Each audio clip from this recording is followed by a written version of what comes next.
Ka laboraro o fetileng ba ditirelo tsa maemo a bolipi ba rebotse tsibuso ya dipula tse matla tse ka bakang merwalela mo diprofenseng tsa Gauteng, Free State, KwaZulu-Natal, Eastern Cape le North West.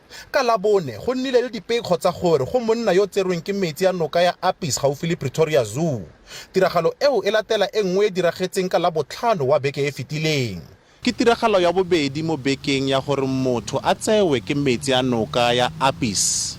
Ba sa semolao ba belaela fa ile batho ba senang magae ba robalang ka matlase a maprogo ba nnang ba tswa setlhabelo. Around the Tshwane area, a man was swept by the Apies River just after 1 o'clock on Thursday. The search for the man continued until there was a problem with the visibility and the water levels were very high. Kwa Centurion, noka ya Henops ile ya tlala thata mme go tswalwa mebila e le mmalwa mo kgaolong eo.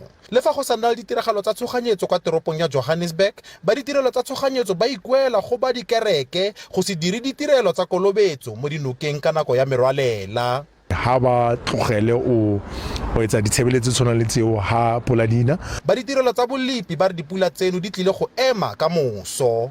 Offense Stimo, SABC News, Pretoria.